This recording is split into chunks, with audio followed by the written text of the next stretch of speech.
이 시간 하나님께 주신 은혜의 말씀은 계시록 2장 12절부터 17절까지 말씀입니다. 요한계시록 2장 12절부터 17절까지 말씀입니다. 기록된 하나님의 말씀을 봉독해 드립니다. 버가모 교회 사자에게 편지하기를 좌우에 날선 검을 가진 이가 가라사대 내가 어디 사는 것을 내가 하노니 거기는 사단의 위가 있는 데라. 내가 내 이름을 굳게 잡아서 내 충성된 증인 안디바가 너희 가운데 곧 사단에 거하는 곳에서 죽임을 당할 때에도 나를 믿는 믿음을 저버리지 아니하였도다. 그러나 내게 두어 가지 책망할 것이 있나니 거기 내게 발람의 교훈을 지키는 자리 있도다. 발람이 발락을 가르쳐 이스라엘 앞에 올무를 놓아 우상의 제물을 먹게 하였고 또 행음하게 하였느니라. 이와 같이 내게도 니골라 당의 교훈을 지키는 자들이 있도다. 그러므로 회개하라. 그리하지 아니하면 내가 내게 속히 임하여 내 입에 검으로 그들과 싸우리라. 귀 있는 자는 성령이 교회들에게 하시는 말씀을 들을지어다. 이기는 그에게는 내가 감추었던 만나를 주고 또 흰돌을 줄 터인데 그 돌 위에 새 이름을 기록한 것이 있나니 받는 자밖에는 그 이름을 알 사람이 없느니라. 아멘. 하나님의 말씀이었습니다. 오늘은 요한계시록에 나와 있는 7개 교회 중에 세 번째 교회인 버가모 교회를 보게 됩니다. 버가모 교회는 아주 그 별명이 많습니다. 우상의 도시 안에 있는 교회, 세상에 공격을 받는 교회, 어떤 면에서는 경계선을 넘은 교회, 이런 별명들을 많이 갖고 있습니다. 우리 이미 두 교회를 살펴보았는데요. 신앙생활을 하기에는 에베소 교회나 서머나 교회보다 에베소 교회가 서머나 교회보다는 월등하게 좋은 것 같습니다. 에베소 교회는 보면 개인이 굉장히 강합니다. 진리를 붙잡고 있고 또 쉽게 이단을 받아들이지 않는 가벼운 교인들이 아닙니다. 그러나 교회 전체로는 처음 사랑을 버렸습니다. 복음의 감격과 능력을 잃어버린 교회, 더 이상 영적인 싸움을 하지 않으려는 교회, 스스로 이 정도면 됐다, 우리가 진리를 지키고 이단을 막아내고 또 진리를 사수한 정통교회이기 때문에 됐다라고 하는 생각에 빠져있는 교회를 주님은 더 이상 사용하지 않겠다, 그래서 촛대를 옮기겠다라고 한 것을 우리가 보았습니다. 반대로 서머나 교회는 신앙생활 하기에는 너무 어려운 교회입니다. 항상 전투적인 교회죠. 유대인의 박해가 너무 심해서 환난과 궁핍 가운데 있었던 교회였던 것을 보았습니다. 그러나 주님은 이 교회를 지극히 칭찬하셨습니다. 왜냐하면 살아있는 교회이기 때문입니다. 평안한 교회보다는 싸우는 교회가 영적으로 훨씬 더 부유하다고 하는 것을 지난주에 보았습니다. 한 명 한 명은 생활하기도 어렵고 궁핍하고 고난 중에 있지만 공동체 전체로는 굉장히 강한 교회입니다. 살아있는 교회입니다. 고난과 핍박 속에서 오히려 말씀을 붙잡고 기도하고 전혀 힘썼던 교회, 살아있는 교회가 서머나 교회입니다. 서머나 교회는 꾸준함을 듣지 않았습니다. 자, 오늘 살펴볼 이 버가모 교회는 현대 교회와 가장 비슷한 모습을 갖고 있습니다. 에베소 교회가 첫사랑을 버리고 진리만을 고집한 것이었다면 버가모 교회의 문제는 바른 진리를 상실하고 사랑만 외쳐대고 있는 그런 변질된 교회의 모습이라고 할 수 있겠습니다. 버가모는 로마 시대의 아시아의 행정도시입니다. 아시아에서 정치적인 도시입니다. 이 도시 안에는 6개의 그리스 신전이 있고요. 이집트의 세라피스 신전이 있고 로마 황제의 신전이 있습니다. 신전 투성입니다. 또 버가모에는 장서가 20만 권이 넘는 방대한 도서관이 있었습니다. 사실 알렉산드리아가 제일 큰 도서관이 있는데요. 너무 지식에 대해서 목말라 하고 또 세상에서 가장 큰 도서관을 지으려고 하는 버가모의 소식을 듣고 클레오파트라가 명령을 내립니다. 더 이상 파피루스를 팔지 말아라. 잘못하면 알렉산드리아보다 더 큰 그 도서관을 만들 걸 생각하니까 절대 팔지 말라고 얘기했습니다. 그런데 이 버가모에서 그 놀라운 것들을 발견합니다. 양피지라고 하는 그 파치먼트를 만들었는데요. 그래서 양 껍질을 얇게 해가지고 반질반질하게 해서 거기서 글을 쓰게 하는데 그게 굉장히 오래 가는 것이에요. 그래서 양필지를 발명했습니다. 이 원어가 페르가몬인데요. 이 페르가몬이 바로 퍼가몬에서 나왔습니다. 또 버가몬은 의학이 발달했습니다. 유명한 병원이 있었습니다. 또 소아시아 전 지역에서 많은 환자들이 찾아와서 도시가 늘 인산인해였습니다. 그 병원, 요즘 같으면 아마 최고의 메디칼 대학 같은 의대가 있었습니다. 그래서 그 병원의 입구에 들어가면서 신전이 하나 있습니다. 그 신전이 바로 아스클레피오스라고 하는 신전인데요. 그 신이 어떤 신이냐면, 아마 여러분이 그 의학이나 약을 파는데 보면 이 지팡이에 뱀이 이렇게 있는 게 있죠. 그게 바로 그 아스클레피오스 신이 갖고 있는 막대기에다 뱀을 이렇게 있습니다. 치료의 신입니다. 그래서 뱀이 감겨 있는 막대기를 걸고 있는데요. 그 신전에는 독이 없는 뱀이 가득 있었습니다. 그러니까 사람이 병이 낫고 싶으면 그 열망이 있잖아요. 열망이 있으니까 그 신전에 와서 열심히 기도를 합니다. 그리고 거기서 잠을 잡니다. 아주 뱀이 그득하죠. 근데 그 뱀으로부터 새로운 치유를 받기 위해서 뱀이 몸을 지나가든 하든 두려움이 없이, 그러니까 사람이 병이 낫겠다는 열망이 사람으로 하여금 우상 숭배자로 만들어 놓습니다. 이 뱀은 뭘까요? 사실은 옛뱀, 아담을 쓰러뜨린 그런 뱀을 이야기합니다. 당시 버가모는 아시아의 수도로서 도시 한복판에 시저 상이 있었습니다. 수많은 사람들이 로마 황제를 주님으로 고백했습니다. 참 재밌어요. 옛날 글을 보면 로마 황제 숭배를 하는 사람들이 기독교인들한테 저 무신론자라고 했습니다. 기독교인들한테 저 무신론자들, 신도 없는, 자기네들이 황제를 신으로 섬기니까 유대인들을 크리스천들을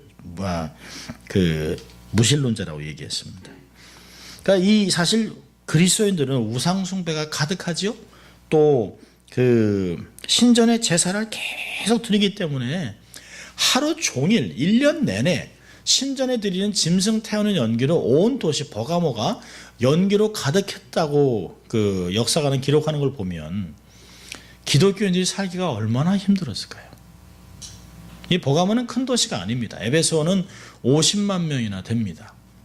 스머나도 한 20만 명이 되지만 이 버가모는 한 10만 명 정도밖에 안 되는 작은 도시입니다. 한 1000피트 되는 큰 산 위에 신전이 있고 또 그런 그 도시가 형성된 곳입니다. 항구 도시도 아닙니다. 그러나 행정 도시입니다. 그런데 이 도시를 주님이 뭐라고 하냐면 사단의 위가 있는 곳이라 얘기합니다. 13절에 내가 어디 사는 것을 내가 아노니 거기는 사단의 위가 있다. 마치 세이타닉 센터라는 거죠. 사단이 통치하고 사단이 마음껏 도시를 주무르고 있는 그런 도시가 버가모라고 얘기하고 있습니다. 황제 숭배, 다양한 신, 치료의 신까지 사단이 다양한 손길을 뻗어서 교회를 유혹하고 핍박하고 있었습니다. 여러분, 교회들마다 교회의 사자에게 예수님의 모습을 다 다르게 썼습니다. 여러분 이제 2장을 보면 2장 1절을 보면 에베소 교회의 사자에게 편지하는 할 때 예수님이 어떤 모습이냐면 오른손에 7뼈를 붙잡고 7 금촛대 사이를 다니시는 이 현장 중심에서 통치하고 있는 주님이라고 얘기하고 있습니다. 언제든지 촛대로 움직일 수 있는, 촛대를 주장하는 분이에요. 8절에 서머나 교회는요, 초미요 나중이요 죽었다가 살아나시니 죽음을 무릅쓰고 순교의 피를 흘리면서 믿음을 지키고 있는 자들에게 두려워하지 말아라, 용기를 내라, 내가 너와 함께 하겠다, 죽도록 충성해라, 이런 말을 할 수 있는 분은 죽음을 이긴 분이면 가능합니다. 근데요, 오늘 버가모 교회는 아주 다른 모습으로 주님을 얘기하고 있습니다. 12절에 버가모 교회 사자에게 편지하는 그 이야기는 이렇게 있어요. 좌우에 날선 검을 가진 이가 가라사대. 예수의 모습이 에베소 교회와 스모나 교회에 쓰인 모습하고는 완전히 다른 모습입니다. 무시무시한 모습으로 나타나고 있습니다. 위로보다는 마치 전쟁을 치르려고 하는 모습으로 나타나고 있습니다. 당시 로마 행정관은 두 개의 계층으로 나눠져 있습니다. 한 계층은 검을 가지고 있는 사람과 검이 없는 사람입니다. 소위 얘기하면 이제 문관과 무관이라고 얘기할 수 있다면 조금 다른데요. 검을 가지고 있는 사람은 로마로부터 사람을 죽일 수 있는 생사권을 갖고 있는 힘을 갖고 있습니다. 그래서 그걸 정의의 칼이라 얘기했습니다. 그러니까 로마로부터 전권을 갖고 있습니다. 사람을 죽일 수 있는 사형권이 있습니다. 그러나 그 검이 없는 사람들은 사형권이 없습니다. 반드시 그래서 로마에 어필을 합니다. 내가 로마 정부에 내가 어필을 합니다. 그래서 사도 바울이 로마까지 간다고 얘기하잖아요. 근데 여기는 총독이 죽일 수 있습니다. 백성들의 생사를 다스릴 권리를 갖고 있습니다. 그 사람 말 한마디에 생사가 결정나죠. 로마 정권에 반대하는 기독교인들을 언제든지 검을 사용해서 죽일 수 있습니다. 그런데 이곳에 살던 기독교인들이 수많은 박해와 고난을 당하고 있던 바로 그때 주님이 버가모 교회에게 말씀하고 있어요. 주님은 그 검보다 탁월한 좌우의 날선 검을 갖고 있다라고 얘기하고 있습니다. 부활하신 주님이 로마의 총독보다 더 날카로운 강한 힘 있는 권세와 검을 가지고 있는 분으로 등장하는 것은 매우 흥미로운 일입니다. 그래서 주님은 살아계실 때 말씀하셨어요. 마태복음 10장 28절에 몸은 죽여도 영혼은 능히 죽이지 못하는 자들 두려워하지 말고 오직 몸과 영혼을 능히 지옥에 멸하시는 자를 두려워하라. 인간 세상에 있는 어떤 리더보다 훨씬 강하고 권세 있는 분이 주님이다라고 하는 것을 버가모 교회에 이야기하고 있습니다. 이렇게 좌우의 날선검을 가지고 교인들을 살리기도 하고 죽이기도 하고 생사를 갖고 있는 그분, 로마 정권까지도 쥐었다 놨다 할 수 있는 그런 능력의 주님이 말씀하고 있습니다.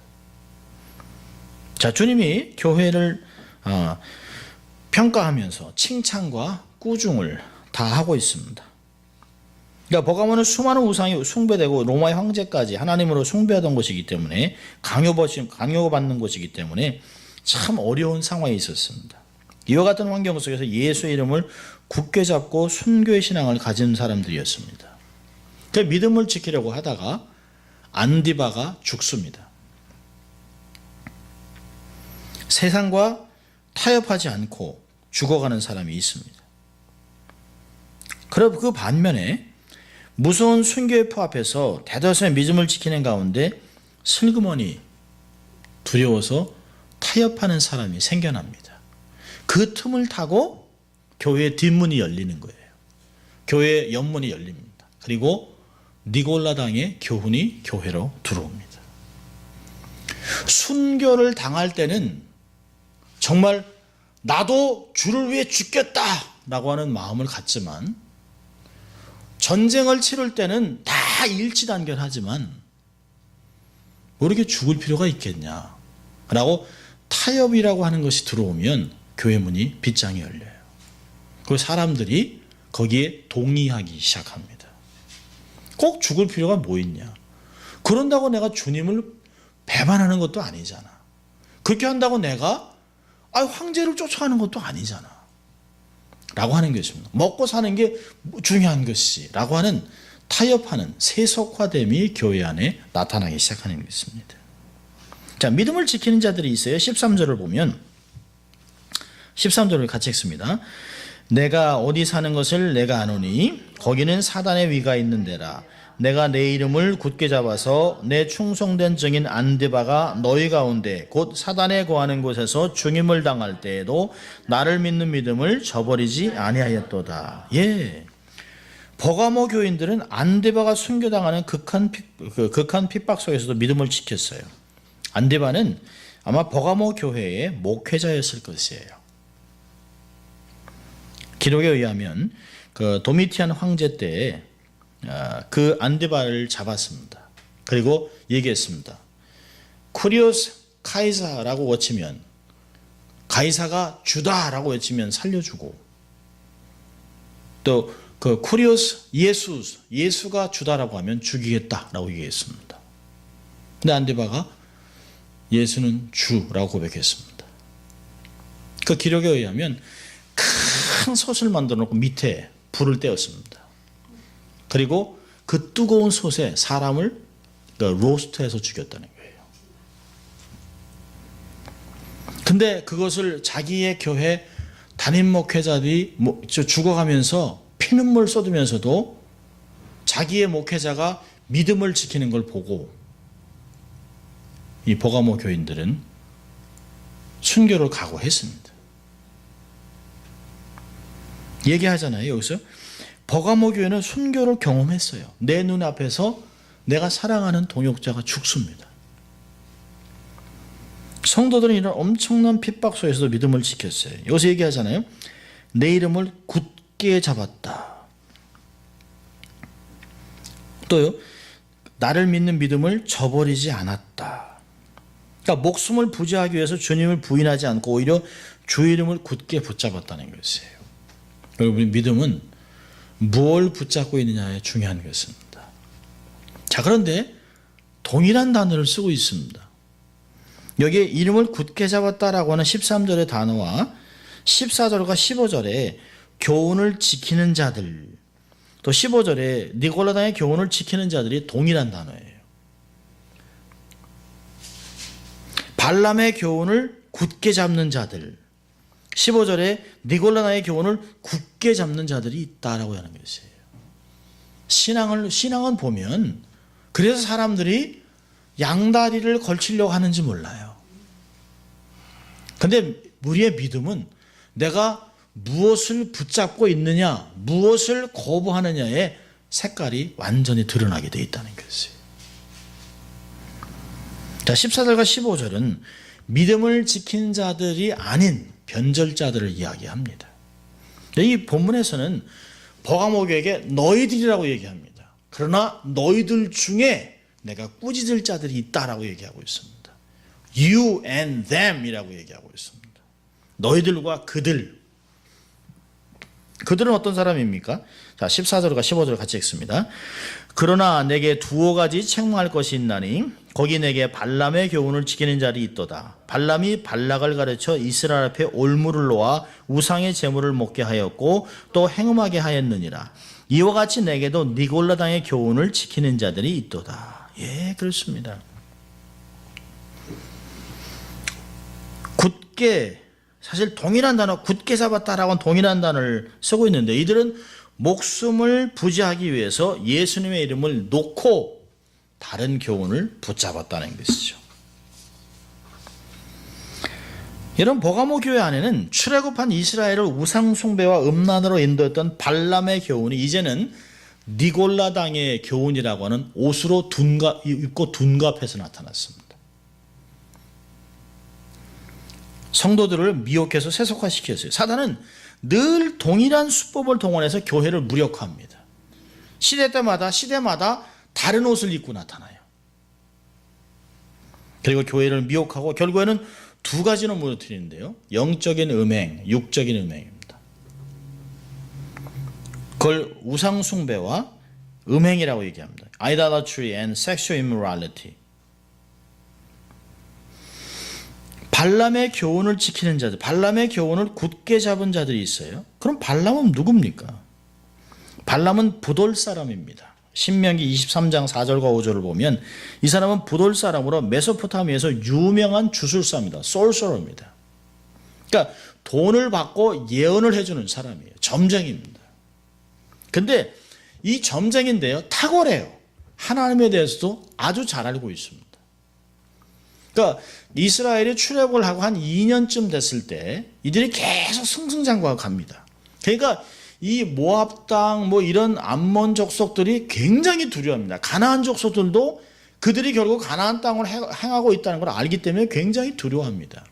이들이 출애굽을 하고 또 10가지 재앙을 통해서 출애굽을 하고 홍해를 건너는 이야기를 들으면서 너무너무 놀랬던 것이에요. 그래서 모압 왕 발락이 이스라엘 군대가 오면 자기들이 땅을 빼앗길 것 같아서 자기들 힘으로는 도저히 안 돼. 그들 뒤에 엄청난 신이 있다는 걸 알아요. 그래서 누구를 초청하냐면 그 지역 메소포타미아에서 유명한 주술사 발람을 부릅니다. 그리고 큰 돈을 줘요. 당신의 예언이 굉장히 능력이 있는데 좀 블랙 매직이죠. 그 이스라엘을 좀 저주해달라. 엄청나게 큰 돈을 가져왔어요. 그런데 이 사람은 하나님의 음성도 듣는 사람이에요. 기도해봤는데 하나님 가지 마라 그랬습니다. 그러면 아니다 해야 되는데요. 이게 너무 이 돈이 너무 크니까 내가 이 돈 때문에 가려는 게 아니다라고 하면서 뭐라 하냐면 더 많은 돈을 준다 할지라도 결국 그만큼 돈을 달래는 거죠. 더 많은 돈을 주자도 내가 가겠느냐 안 가겠다는 거죠. 그래서 3번을 그러는데 결국엔 주님이 하나님이 역사하셔서 그 입을 저주가 아닌 축복의 말이 나오게 합니다. 발락 왕은 얼마나 기가 막히겠어요. 아니 저주해달라니까 축복을 하면 어떡하냐. 근데 이미 큰 돈을 받았습니다. 큰 돈을 받았으니까 어떻게 해요? 가만히 생각하고 있다가 발락에게 이스라엘을 무너뜨리는 묘책을 하나 가르쳐줍니다. 그게 뭐냐면 대개 가나안 지역에 있는 나라들이 그 어떤 뭐 농사를 짓고 풍년이 오고 이렇게 할 때 축제를 할 때가 대개 축제는 뭐냐면 우상 숭배입니다. 우상 숭배를 할 때는 다 행음을 합니다. 그러니까 이 발람이 무슨 꾀를 내냐면 하나님이 그 여호와가 제일 싫어하는 게 우상 숭배하는 거다. 그리고 하나님이 여호와가 화를 내면 이스라엘 백성은 반드시 저주해서 망한다. 그래서 너희들이 축제를 할 때, 너희들이 어떤 잔치를 벌일 때, 너희들이 우상 숭배 이렇게 너희들의 신에 이렇게 막 이렇게 제사를 드릴 때 예쁜 모압 여인들을 데려다가 남자들을 초청해라. 그러니 뭐 축제하고 옆집에서 잔치하고 그러니까 한국 같으면 떡을 돌리잖아요. 한국에서는 떡을 돌리잖아요. 하고 막 부른 거예요. 잔치하에 오라 그랬습니다. 그리고서 뭐 여자들이 막 그냥 난리를 피는 거죠. 남자들이 넘어갔습니다. 여러분 가나안의 모든 족속들은 제사 드릴 때 반드시 행음을 합니다. 그래서 그들의 그 템플 안에 뭐가 있냐면 성창이라는 게 있어요. Shrine prostitutes. 그래서 여인들을 위해서는 남자 창남이 있습니다. 남창이 있습니다. 또 남자들을 위해서는 여자 창녀가 있어요. 그래서 그들이 한참 제물을 드리고 태워가면서 막 분위기가 익을 때 그 슈라인 안에서 제사장이 그 남자 여자들을 풀어놓습니다.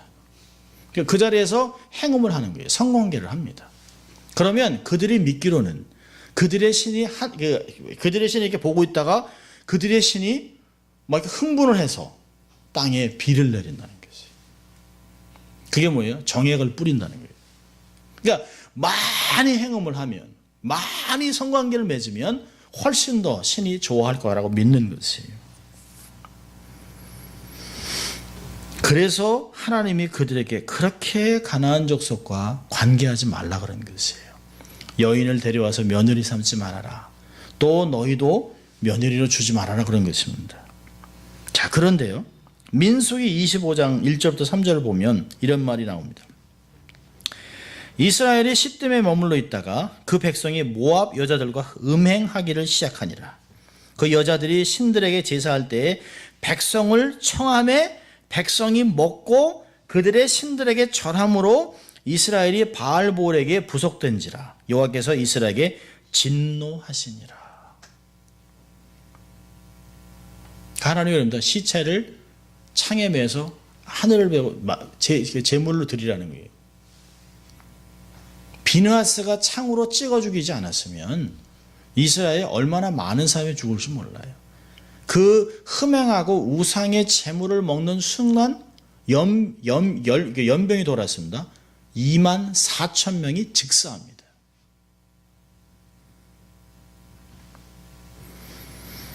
신약 성경에 그래서 발람을 불의의 사기에 자신을 판 인간으로 기록하고 있어요. 유다서 11절을 보면 세 사람을 얘기하는데요. 화이실저 이 사람들이여 가인의 길에 행하였으며 삭을 위하여 발람의 어그러진 길로 몰려갔으며 고라의 패역을 쫓아 멸망을 받았도다. 베드로후서 2장 15절을 보면 저희가 바른 길을 떠나 미혹하여 부올의 아들 발람의 길을 쫓다가 불의의 삭을 사랑하다가. 아니, 절대 우리가 기르는 강아지도 발람이라고 이름 주면 안 돼요. 절대로 안 돼요. 뭐 가인, 발람, 고라 이런 이름들은 절대 넣으면 안 돼요. 이 발람의 교훈이 그런 것이에요. 이 14절을 보면 참 재밌는 단어가 있어요. 그러나 이거 오늘 그 요한계시록 2장 14절을 보면 그러나 내게 두어 가지 책망할 것이 있나니 거기 내게 발람의 교훈을 지킨 자니 있다. 발람이 발락을 가르쳐 이스라엘 앞에 뭘 놨어요? 올무. 이 올무가 헬라 단어로 스캔달이라는 단어예요. 스칸달론이라는 단어예요. 스캔달을 일으켰어요. 올무를 놨습니다. 사람이 스캔달이 일어나면 무너지잖아요. 사람이 자기의 삶을 잘 지키는 게 얼마나 중요한지 몰라요. 스캔들이 나서 두 가지를 얘기하잖아요. 올무를 놓아서 우상의 제물을 먹게 하고 행음하게 하였다.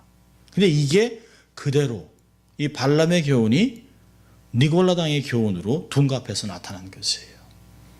버가모 교회도 마찬가지입니다. 버가모 도시 안에 모든 음식, 모든 고기는 다 신들에게 드려진 것이에요. 그러니까 도시에서 가장 원했던 건 뭐죠? 함께 예배 드리자는 것이에요. 너무 튀지 말아라. 기독교인이라도 아니 너희들 너네 신 섬기고 그리고 와서 함께 퍼블릭 월십이라는 거예요.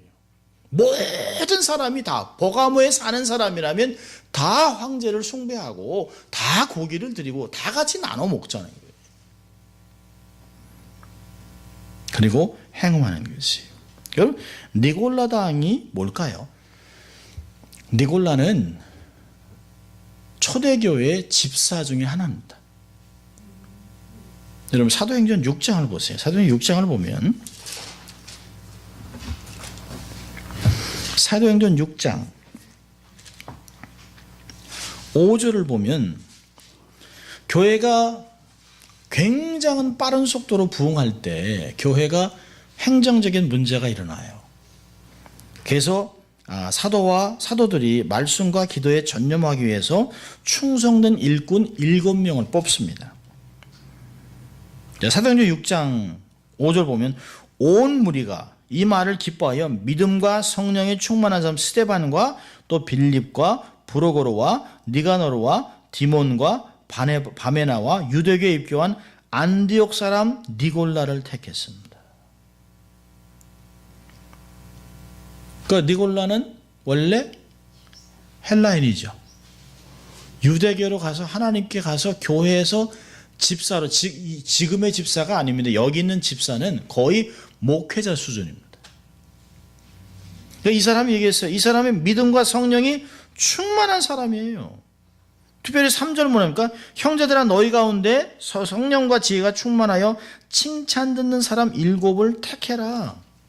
칭찬받던 사람이에요. 그런데 스데반의 핍박이 일어나 스데반이 죽습니다.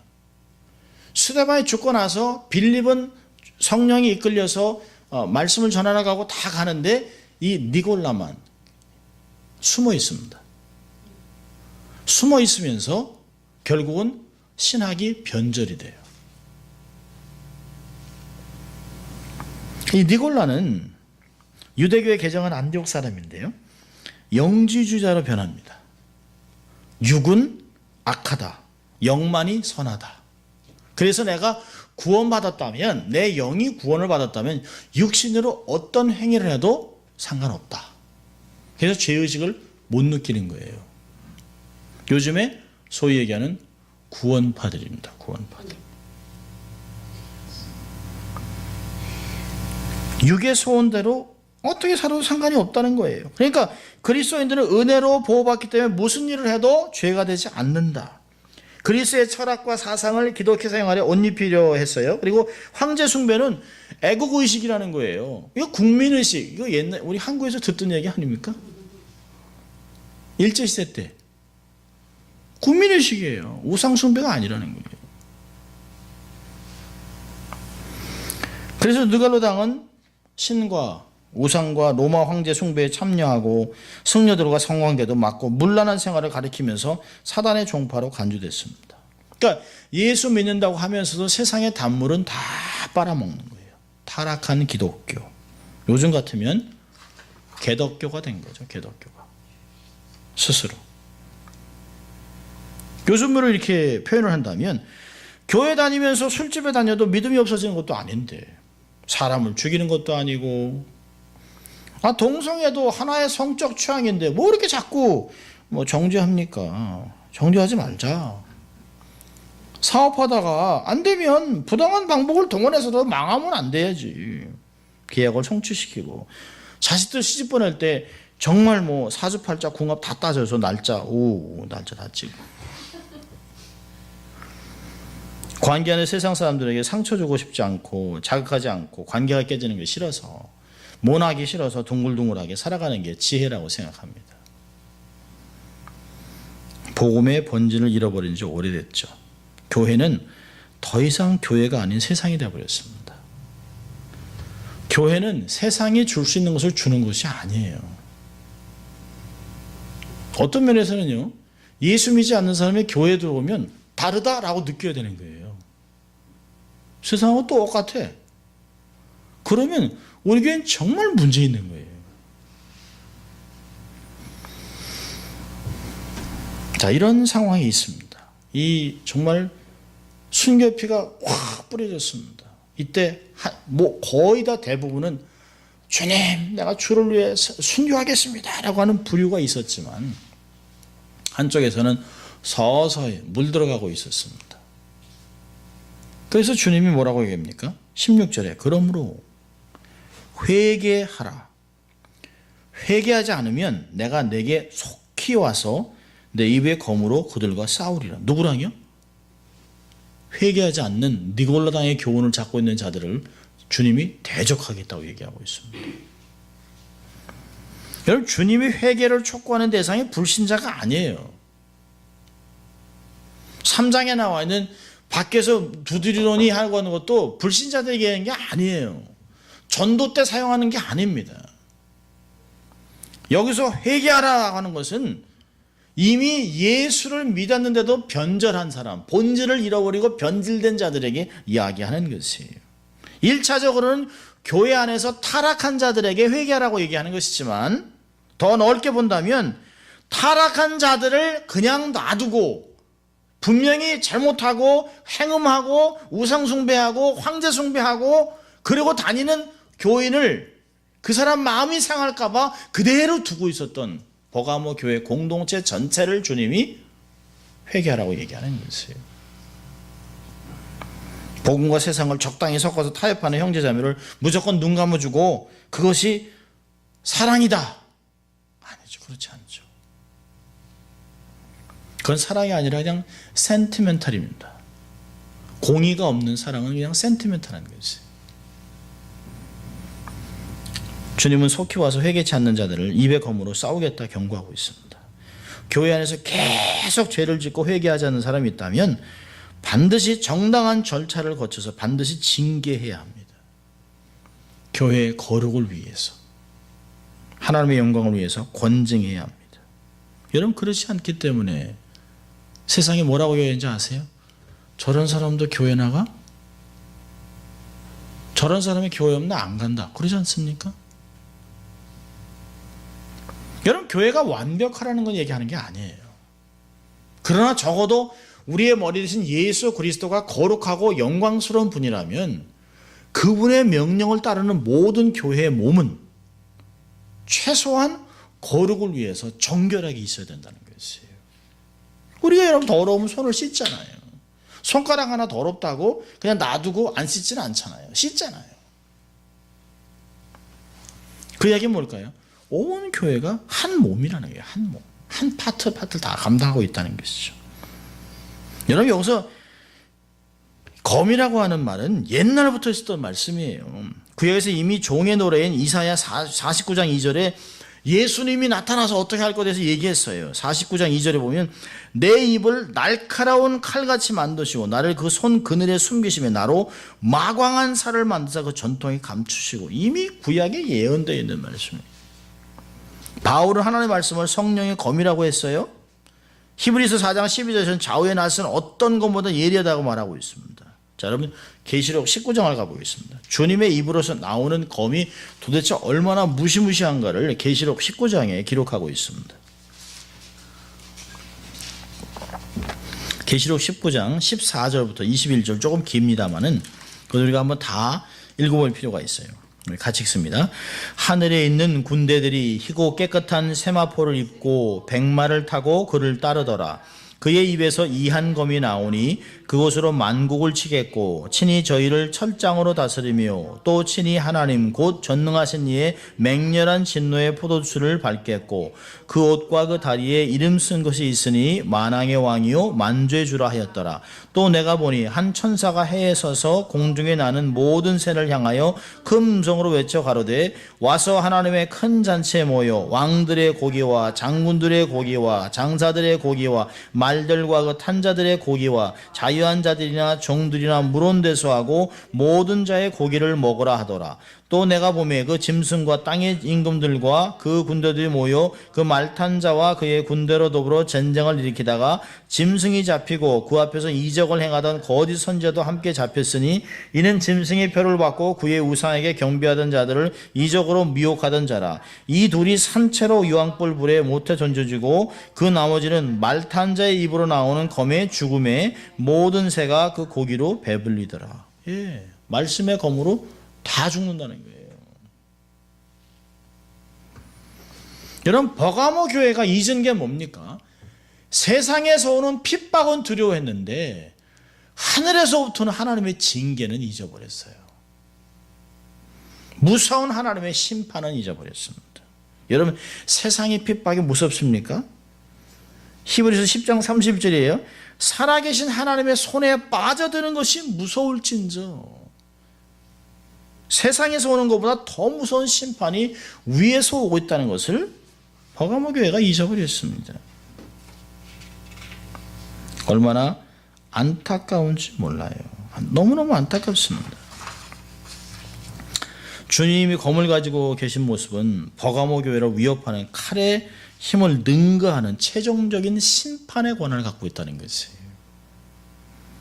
주님의 결연한 의지로 버가모 교회가 자행하는 타협을 심판하겠다는 것이에요. 여러분 세상에 하나님과 싸워서 이길 자가 어디 있습니까? 이건 주님의 재림을 얘기하는 것이 아니에요. 주님이 어떤 모습으로 나타날지 모르죠. 주님은 고린도전서에서 성찬식을 함부로 취급했던 사람을 병이나 죽게 했습니다. 하나님의 성찬을 함부로 여겼던 사람들을 그렇게 했어요. 고린도전서가 그렇게 나오고 있어요. 우리가 정말 두려워해야 될 존재는 칼의 힘으로 우리를 위협하는 로마 군사들이 아니에요. 로마 총독이 아닙니다. 그들까지도 단번에 죽일 수 있는 권세를 갖고 있는 하나님이 더 무서워야 하는 것이에요. 여러분 발람의 결국이 뭡니까? 발람은 결국에 칼에 죽습니다. 민수기 31장 8절을 보면 이런 말씀이 있어요. 그 죽인 자 외에 미디안의 5 왕을 죽였으니 미디안의 왕들은 에위와 레겜과 수르와 호르와 레바며 또 여기 정확히 왕들 외에 또 부올의 아들 발람을 칼로 죽였더라. 회개치 않고 계속해서 발람과 니골라당의 교훈을 따르는 자들의 결국은 주의 칼에 죽는 거예요. 쉬운 일이 아닙니다. 그래서 회개하라는 것이에요. 타협하지 말아라 라고 하는 것입니다. 쉽지 않죠. 누가 예수 믿는 게 쉽다 그랬습니까? 여러분 요즘 우리가 계속 그러면 목회자들도 그러는데요. 미국 안에서도 예수 믿다 핍박당하는 때가 옵니다. 반드시 옵니다. 너무나 힘든 때가 와요.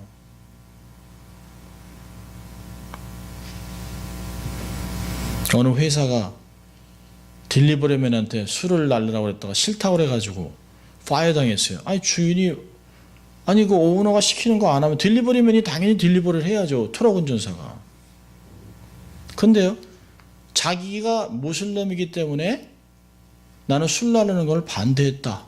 종교 때문에 나는 파이어 당했다 그래가지고 회사한테 쏘여가지고 회사가 24만 불을 물어줘야 돼요. 회사 망했어요.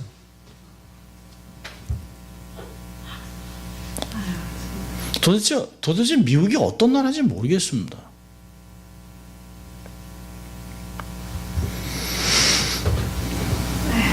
이런 곳에 우리가 살아가고 있어요. 올무를 여기저기 놓고 있습니다. 타협하고 살아가도록. 인권이라는 이름 안에 다른 종교들을 다 수용하고 또 모든 종교도 다 동일하다라고 하는 포스트 모더니즘이 우리 안에 계속해서 들어오고 있습니다. 교회 안에서도 동성애자를 받아들이고 동성애 목회자가 동성애 교인들을 결혼 주례하고 또 동성애자들을 이렇게 받아들이고. 자, 17절에 이런 상황에서 주님이 얘기합니다. 귀 있는 자는 성령이 교회들에게 하시는 말씀을 들어라. 그리고 또 얘기합니다. 이기는 자에게 주는 약속이 있습니다. 사실은 편지를 쓰면서 사도 요한을 통해서 우리에게 주시는 말이 뭘까요? 너희들은 반드시 이기는 자가 되어야 된다는 거예요. 이기는 자가 되어야 된다. 자, 요한일서에서는 이기는 자가 누군지 얘기하고 있습니다. 요한일서 4장 4절. 요한일서 4장 4절. 같이 읽습니다. 자녀들아, 너희는 하나님께 속하였고 또 저희를 이겼나니 이는 너희 안에 계신 이가 세상에 있는 이보다 크심이라. 예, 주 안에 있는 자만, 주만 꽉 붙잡고 있는 사람만 세상을 이긴다는 것이에요. 그렇게 해서 이기면 결코 쉽지 않다. 예수님이 얘기하는 거예요. 버가모 교회에게 얘기하는 거예요. 결코 쉽지 않다. 너희가 있는 곳이 사단의 위고 사단의 그 센터인데 얼마나 너희들이 어렵겠냐. 그러나 너희들이 거기서 내 안에 있으면 나의 이름을 붙잡고 나를 거부하지 않고 붙잡고만 있으면 이기는 자가 되는데 그 이기는 자에게 주는 상급이 대단하다고 얘기하는 것이에요. 세 가지를 얘기하고 있어요. 첫째는 뭘까요? 이기는 자에게는 감추었던 만나를 줍니다. 여러분, 만나는 이스라엘 백성들이 광야에서 음식이 없어 원망할 때 하나님이 준비하신 은혜의 음식입니다. 만나를 비같이 내려 먹이며 하늘 양식으로 주셨다고 시편 78편은 이야기합니다. 그런데 놀랍죠? 주님이 오셔서 얘기했습니다. 너희의 조상들은 하늘에서 오는 만나를 먹었어도 죽었지만 생명의 떡인 나를 먹는 자는 결코 죽지 않고 영생하겠다 약속하셨어요. 그 예수님이 신명기 8장을 인용하면서 마태복음 4장 4절에 했습니다. 사람이 떡으로만 살지 아니하고 하나님의 입에서 나오는 말씀으로 살지니라. 사람은 도저히 이해할 수 없는, 사람의 생사가 먹는 게 달려있지 않다는 것이에요. 사람이 세상이 전혀 알 수 없는 숨겨져 있는 만나를 그리스도를 통해서 주겠다가 약속하신 것입니다. 세상 사람들은 모르는 거예요. 우상에 드려진 고기와 산의 전미를 먹지 못하고 정말 배짝 말라가는 그런 성도들에게 얘기하는 것이죠. 내가 너희들을 먹이겠다.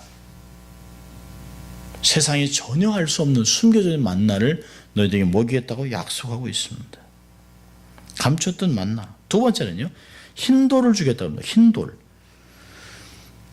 흰돌은 여러 가지 의미가 있습니다. 한 7가지 의미가 있는데 그 중에 한 2개만 제가 선택을 했는데요. 첫째로는 흰돌은 고대 근동지방에서 재판을 할 때 흑석과 백석을 사용했습니다. 그 사람이 중죄를 범했다 해서 결판을 내릴 때, 심판 내릴 때는 검은 돌을 던집니다. 근데 이 사람이 무죄라고 선언할 때는 백석을 던져줍니다. 자, 이 의미가 뭘까요? 세상에서는 너희들은 황제도 안 믿고 무슨 신도 안 믿고 이런 이단놈들 다 죽여야 될 그런 인간이지만 하나님 뭐라 그래? 백성을 던져주는 거예요. 너희들은 무죄. 너희들이 의롭다, 공의롭다고 얘기해 주는 것이에요. 자, 그러나 저는 두 번째 게 더 귀하다고 생각합니다. 이 힌돌은 뭐냐면 에뮬렛 같은 거예요. 뭐냐면 게임에서 이긴 자들이 머리에 면류관을 쓴 거 함께 뭘 주냐면 황제의 만찬에 들어올 수 있는 패스를 줍니다. 패스. 그게 힌돌입니다. 그 모든 게임에서 이긴 자들이 그 공회원들 높은 그 사람들이 들어가는 그 황제가 만들어 놓은 만찬, 어마어마한 만찬인데요. 거기에 의원도 아닌데 단지 이 돌을 보여주면, 요즘 같으면 마패 같은 게 마패, 이게 딱 보여주는 것이죠. 그걸 보여주면 무사 통과. 그 책을 읽어보니까요, 그걸 가지고 있으면 한동안 식당 모든 것은 다 공짜입니다. 아이디 신분증 역할을 하는 것이 놀라운 특권 누릴 수 있는 패스, 하나님의 전전에 들어갈 수 있는 신분에 주어지는 거죠. 여러분, 주님이 말씀하셨잖아요. 잔치를 해놓고 모든 사람을 불러와라. 그래 사람들이 저는 장가 갔기 때문에 밭을 샀기 때문에 논을 샀기 때문에 못 갑니다 그러니까 그 주인이 길에서 아무나 데려오라고 합니다. 근데 다 데려다 한 사람이 이게 없는 거예요. 옷을 입고 오지 않았습니다. 너는 왜 이렇게 왔느냐? 그러니까 유구무원이라. 여러분, 아무나 들어가는 것이 아니죠. 거기서는 예수 그리스도를 입은 자만 들어오게 되어 있는 것이죠. 이것을 계시록에서는 백석이라고 얘기하고 있습니다. 백석, 흰돌. 근데요, 흰돌에는 세상에 알 수 없는 이름이 있는데 그 이름은 나와 주님밖에 몰라요.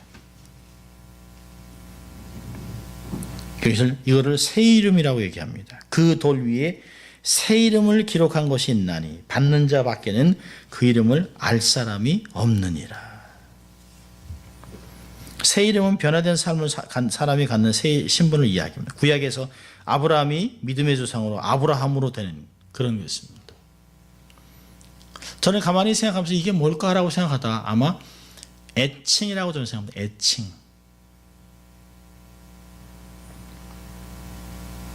저희 막내 동생 NCA 교장은 저희 가족에서는 이름이 없어요. 그냥 막내입니다. 막내야. 한 번은 나는 이름도 없어.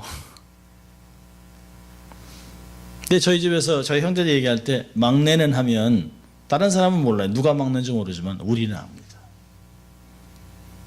또 제가 아는 어떤 아이는 별명이 뚱보입니다. 뚱보. 근데 진짜 뚱보가 아니라 그 아이가 이렇게 뚱뚱해지기를 원해서 우리가 뚱보라고 불러줬습니다. 우리 고등학교 친구들이 얘기하면 그 뚱보 얘기하면 얼마나 뚱뚱한데 그러는데 사실 우리끼리는 웃습니다. 그 뚱배가 아니라 배짱 많아서 한 번은 자기가 하루에만 라면을 20개 먹은 적이 있답니다. 살을 찌기 위해서. 안 쪄요. 그래서 우리가 너를 뚱보라 불러주기로 했습니다. 우리 고등학교 동창들이 모이면 뚱보 그러면 모르는 사람은 뚱뚱한 사람 얘기해도 아니요. 우리는 비쩍 마른 우리 친구를 이야기합니다. 세상에서도 애칭으로 부르잖아요. 근데 만세 전에 우리의 이름을 준비해서 거기에 돌에 백석에 이름을 새겨놓은 주님과 나만 아는 그런 이름을 주시겠다는 것입니다. 세상은 전혀 알 수 없는 창조전부터 있었던 생명책에 기록된 이름, 그 이름으로 우리에게 적어주시겠다는 거죠. 모든 정사와 권세와 능력과 주관하는 자와 이 세상뿐 아니라 오는 세상에 일컫는 모든 이름 위에 뛰어나게 주의 이름을 그렇게 만드셨습니다. 에베소 1장 21절을 이야기합니다. 그런 이름 우리에게 주시는 것이에요. 얼마나 놀랍습니까? 받는 자밖에는 이름을 알 자가 없다. 자, 우리 두 가지의 교훈이 없어도 됩니다만, 이제 교훈을 두 가지 우리가 택한다면, 첫째로는 버가모 교회를 통해서 우리에게 도전하신 주님의 교훈은 영적 순교를 유지하라는 것입니다.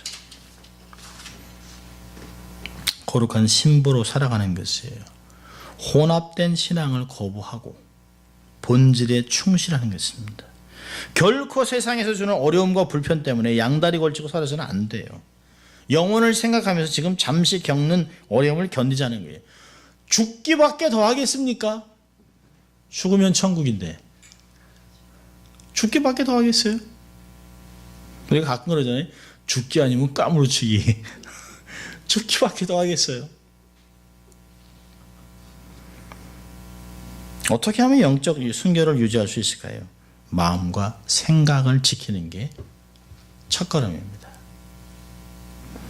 잠언서 4장 23절에 그랬습니다. 무릇 지킬 만한 것 중에 더욱 내 마음을 지키라. 생명의 근원이 이에서 남이니라. 야고보서 5장 8절에 이렇게 얘기합니다. 너희도 길이 참고 마음을 굳게 하라. 주의 강림이 가까우니라. 마음을 풀어놓으면 안 돼요. 마음 붙잡고 있어야 돼요.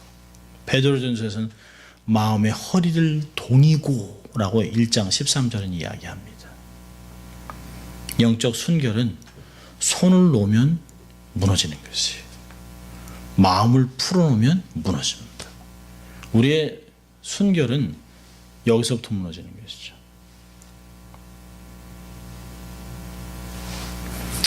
두 번째 교훈은 충성된 증인이 되자라고 하는 것입니다. 그런데 혼자서는 믿음을 지키기가 어렵습니다. 믿음의 동역자가 필요한 것이에요.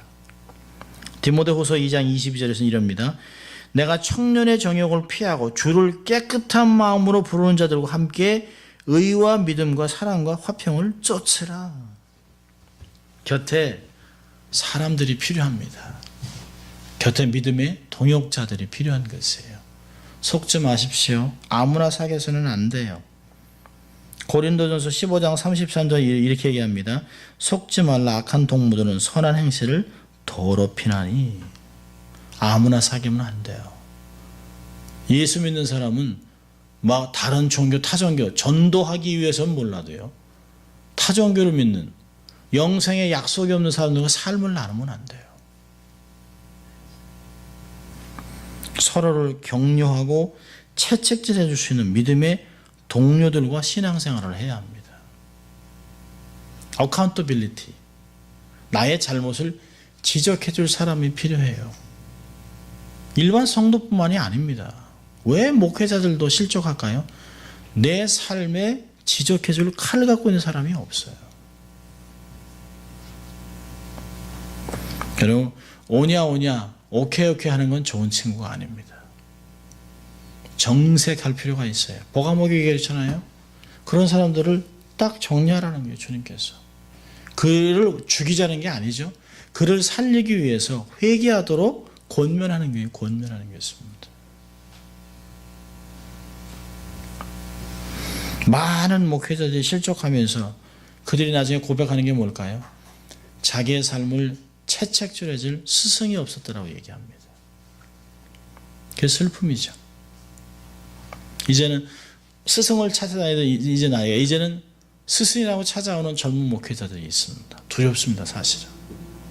어떻게 저들에게 얘기해 줄 수 있을까? 스스로 돌이키는 것이죠. 오늘도 버가모 교회를 보면서 내가 제대로 붙잡고 있어야겠다. 이걸 견고하게 붙잡을 수 있는 동료들이 필요하다. 그래서 충성도에 같이 가자라고 얘기할 사람이 필요하다고 하는 것입니다.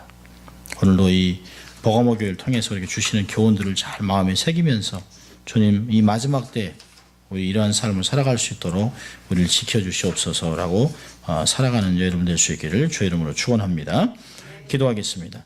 하나님 감사합니다. 오늘도 이 버가모 교회를 통하여 마지막 때에 변질되고 또 믿음에서 떠나가고 주를 떠나가는 수많은 사람들 중에 하나님 우리가 주를 믿음을 저버리지 아니하고 주의 이름을 붙잡고 굳게 붙잡고 믿음을 지키는 저희들 될 수 있도록 축복하시고 결국엔 주님이 약속하신 감췄던 만나를 먹고 hin도를 받아 하나님 앞에 영광 돌리는 저희들 될 수 있도록 주님 축복하여 주시옵소서. 감사하고 예수님 이름으로 기도합니다. 아멘.